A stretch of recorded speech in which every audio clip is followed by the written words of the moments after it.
Good afternoon, good morning. This is Mark Johnson from Loyalty 360. I hope everyone's happy, safe, and well.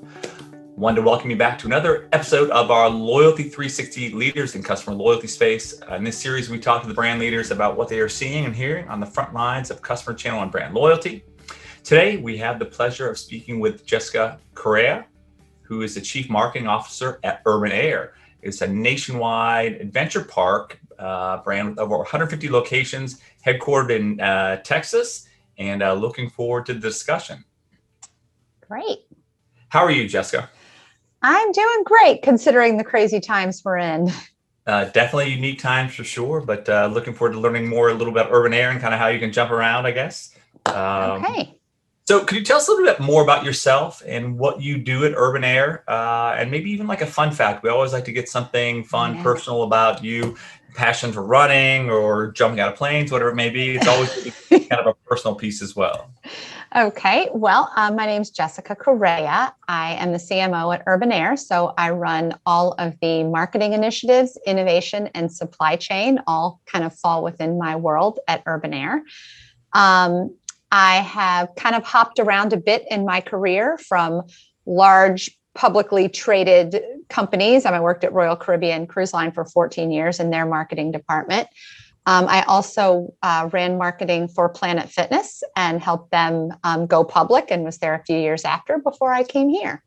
So, and a fun fact about me is I love and am very passionate about basketball, as is my entire family. We are avid, diehard Miami Heat fans. Okay. So yes, big Miami Heat fans. So I don't play, but I do watch it a lot, as does everybody in the family.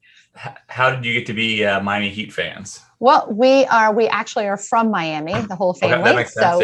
So we moved. We were in just outside of the Boston area for about 10 years. And then I took the position with Urban Air in Texas.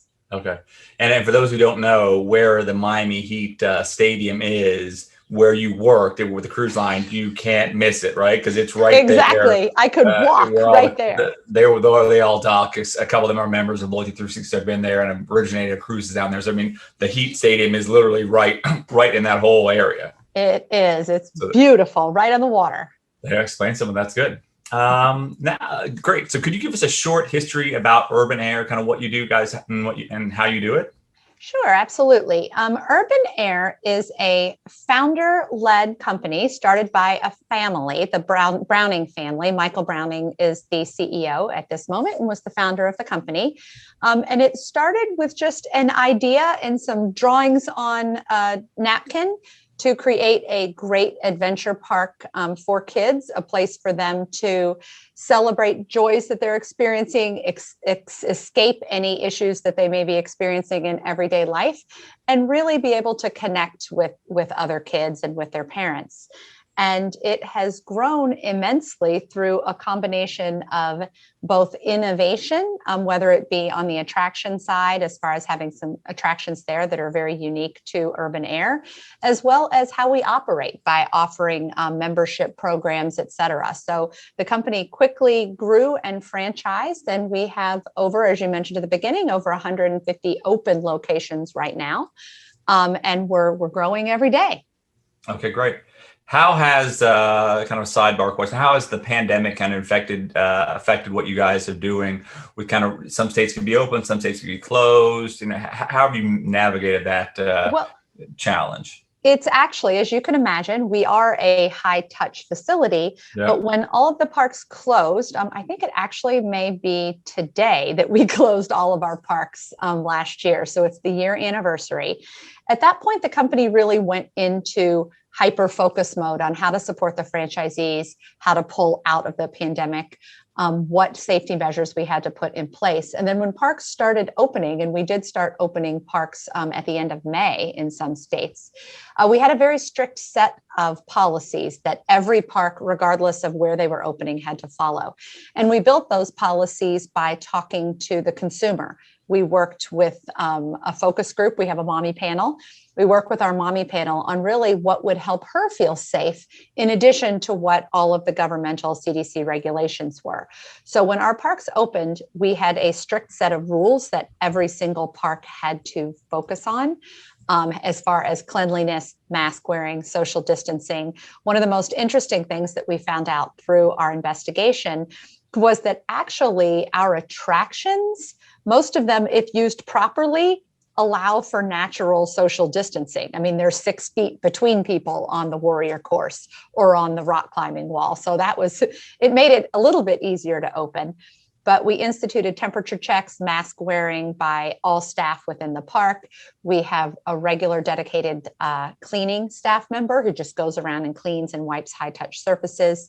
One of the most important things we did, though, was institute a digital online booking system where people could go online before they got there, schedule the time they wanted to come, make that complete purchase online on their smartphone, on the computer or whatever, so that it was truly a touchless entry when they came in. So it helped make a lot of people feel safe. And we've kept most of those things in place even now as states are starting to relax. Okay, great. I think Urban Air was the first location-based entertainment franchise to roll out a recurring membership program. And I think you have it throughout your 150 parks nationwide. Can you tell us a little bit more about Endless Play, the membership program, how it works, and what you've seen in the program? Sure. What's great about this program is that people can come for less than the price of a full price ticket. So monthly, you can come as many times as you want. So it's, half the price of a regular ticket. And you not only get to come as many times as you want or as frequently as you want, but you also get extra member benefits for signing up for the membership program. And what it does is it really helps to engender loyalty of our most valuable customer base, the people who really like to visit the most. And it helps us from a business standpoint, helps us kind of manage that traffic flow through the parks. So it's been a great way. And honestly, those members, thank you to any members who are listening, because those members are really a lot of the reason that we came through COVID as well as we did. Because they did stay loyal to us. They were excited when their we paused their memberships during the period we were closed. But then, a lot of them came right back to us. They were eager to get back to it. Okay, excellent.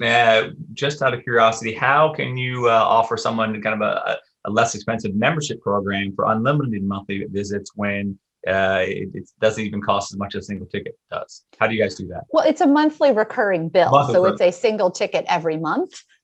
So that's actually how we do it. And in most cases, we do see that those people, the more times they come, the more valuable their membership is. So we want to keep bringing them in, and the more loyalty or the more loyal they are to the brand, the more they tell their friends about the brand, the more they want to share things on social media. So it actually is a win-win situation for us as a business, but also for them because they get to come in for a low price. Okay. I think you guys have been a very unique pioneer in the digital loyalty and membership space. Some things that we've read about what you guys are doing are very unique. There's a big push right now at Loyalty 360 from our membership, the hundreds of brands that we have, to move more into digital. So how have you guys kind of pushed that focus on digital? You talked about the digital check-in opportunities you have as you kind of added and enhanced the program. Right. I mean, for us, digital has always been a really important part of who we are. It's interesting because the goal of our parks is to get kids off of screens, but we enable that process through digital. So the business is more digital. So it's interesting for us because we naturally lend ourselves to that because parents who have kids that are our target age tend to be millennials who are more digitally savvy as it is. And COVID just really accelerated that process. People have become more comfortable with checking in online, using QR codes, pre-purchasing things and touchless interactions. So that has really helped us really propel things forward. I mean, COVID in that one single way was a bit of a blessing in that it helped us accelerate our online booking processes. And now, through the systems that we've developed for the park, we're able to, you can buy your food through your app, you can buy your ticket through your app, or through your digital platform. So it really helps streamline the experience and makes things easier for the customer. Okay. I think we touched on this a little bit. Your facility is very high touch, right? You talked about kind of managing the reopening. In kind of May, you were able to start opening some of the stores. You talked about some of the, kind of the cleanliness issues, and we've heard from a lot of members that smell, that cleanliness smell now, which in the past may have been something, we don't want that smell. Now when you go in and smell some sort of disinfectant or cleaning supplier, like, oh, this is good. It's reassuring, right? It's kind of a calming effect. Yes. What other pandemic issues have you had to deal with, and how are you managing that? The kind of training perspective, getting people to to stay distant, socialize, say wash their hands internally. How have you guys managed that process? Because you are such a high touch kind of opportunity. Right. As mentioned, one of the main things we did was when we first reopened after COVID, every single park had a very strict protocol that they had to follow within their park. And it was a system-wide policy. So all staff members wear masks. All people that were coming in were asked to wear a mask. We also had temperature checking that was required before you were allowed entry into the park. One of the most interesting things I think we did, though, because we are a high touch area, is that we had the dedicated cleaning personnel who would be going around and wiping surfaces. But once every hour, with kids, we wanted to encourage them to put the sanitizer on their hands and make sure that they were as clean as possible. So once every hour, we would play the Cupid Shuffle, which I don't know if you're familiar, but it's a fun dance. Okay. When the Cupid Shuffle comes on, that is the cue. Everybody stops what they're doing. They sanitize their hands and they do the Cupid Shuffle. So that was a way that we could just make sure, if the parents weren't making sure that the kids were regularly sanitizing their hands, that we could do it in a fun and engaging way. Okay, that makes sense. Emotional loyalty, very important to brands these days. We just released a paper on it from our brand membership. What does emotional loyalty mean to you, to your industry, and how do you measure that? It's a great question. Lucky for me, Urban Air is an easy brand to talk about emotional loyalty with or about, because so many people have that, and our product itself is the beginning of really what engenders that emotional loyalty. Our attractions themselves are spectacular, and that's what brings the kids back, just the fun of experiencing those things. But what our research has told us is that the emotional piece of that is what really creates that loyalty with mom, who is the purchaser of the experience. For her, that's actually why we launched our new marketing campaign. All of our research told us that what mom connected to at Urban Air wasn't the attractions themselves, but the benefits that those attractions brought out for her children. So they helped create resilience. They helped their children, a mom's child, build his confidence. They got to socialize with other kids. And what our park does is create almost a venue for kids to grow into the kids that mom and dad want them to grow into. So that in itself generates a huge amount of loyalty. It actually, Urban Air is a bigger play than just play. There's more to it than that. Okay. A lot of times we talk with marketers, and sometimes having that emotional connection, that that highly engaged fan, can be a good thing. Sometimes it can be a bad thing, because the expectations of the customers can be more lofty and sometimes more difficult to achieve. What about for you? Is emotional loyalty something good, bad, somewhere in between? How do you look at it? Well, as you could imagine, with anything that concerns one's children, there is a high emphasis on doing it right. So for us, that emotional loyalty, when we do it right, which is mostly, it really delivers. Parents have a great experience. Kids have a great experience. It helps them grow, which is great. If on the rare chances we do something wrong, it definitely, the parent lets us know. And I think what we teach our franchisees is, you know what, sometimes mistakes may happen. However, it's how you follow up on that mistake, how you get back to that customer, and how you fix it that actually engenders more loyalty long term. So we work with all of our franchisees to make sure that they know how to respond to any issues that do come up. Okay, great. Can you talk a little bit more about the program? How did you guys develop that? Did you develop in-house? Did you develop with an agency? How do you guys run the program? And maybe what are your expectations of the program going forward? I'm not with the program, meaning what? Loyalty? Yeah, the In This Play membership program. Sorry. Oh, okay. Sorry. Bouncing back to that. No, the membership program was actually something that started before I actually was at Urban Air, but I think it came just from the frequency that we were seeing guests come in. People who were passionate about our program were coming more frequently, and we wanted to make sure that we could recognize them and celebrate our most loyal guests. I think as we continue to move forward with the program, we always are looking at how to create a better experience for our members. And a lot of how we do that is in measurement and tracking on performance. So we regularly, as anybody comes into our parks, whether they are a first-time customer or whether they're a member, they are immediately surveyed after they leave within 24 hours. We track all of those surveys to make sure that we're performing on expectations that consumers may have for us. And then twice a year, we do a deeper dive into that, where we really identify if we are driving satisfaction or a high degree of satisfaction in food and beverage, why are we driving it? What are the things that make it successful? So we do a little bit more deep diving twice a year, just so that we can constantly improve our delivery to our customer. Okay. Customers are obviously changing quite rapidly. They were changing before COVID, and COVID has had an impact on that, as you know, as well. How did you see your customers changing maybe before COVID or even after COVID, and maybe for the industry as a whole? Oh, that's another great question. Luckily, again, our product naturally delivers on a lot of the changes that were happening. A big change that we noticed, obviously, and I think most parents noticed, is kids' preoccupation now with being on digital devices, whether they're video games, phones, or whatever. And parents have an increasing concern about kids' time on social media or devices.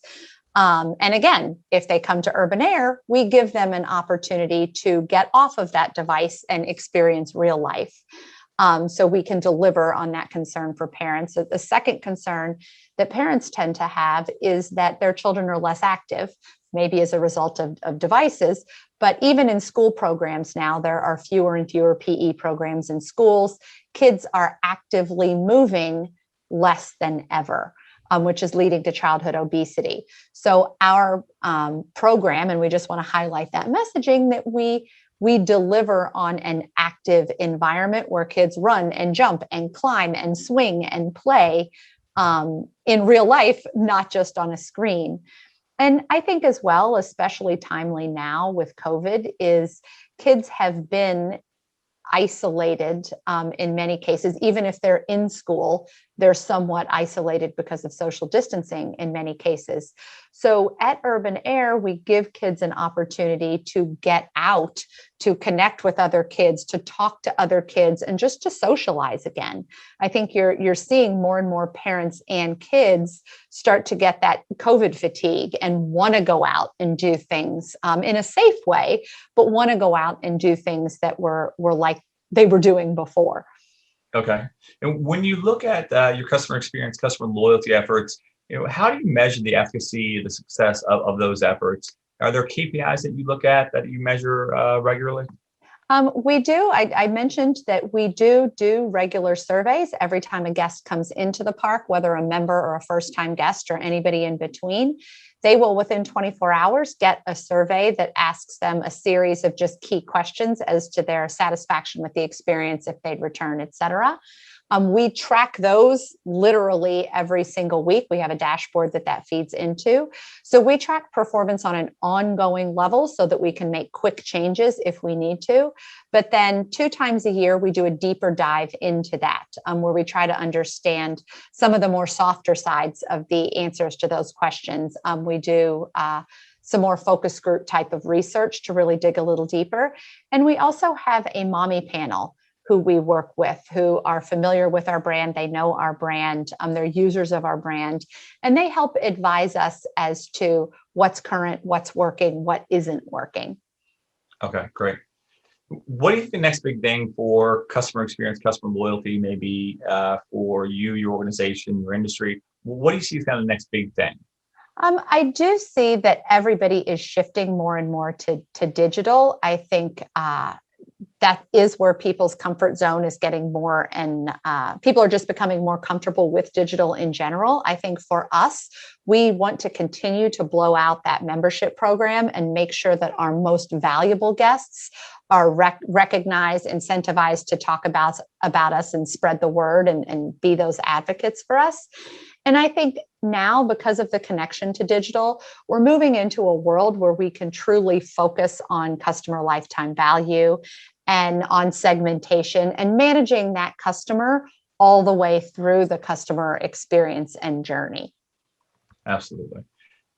From a competitive perspective, I would think your competitive grouping is kind of big. It could be, as you mentioned, gaming devices, it could be sports or athletics, it could be other theme parks. What do you view as your competitive set, and how are you different from them from a kind of a customer experience, customer loyalty perspective?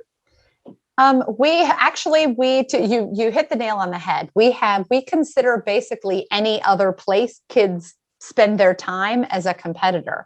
So you have your basic ones which are other family entertainment companies, which is obvious, but you also have parks and swim lessons and sports and just being outside, when it's nice outside. All of those things take eyes off of us and put kids in other places. So we do have a wide variety of competitors.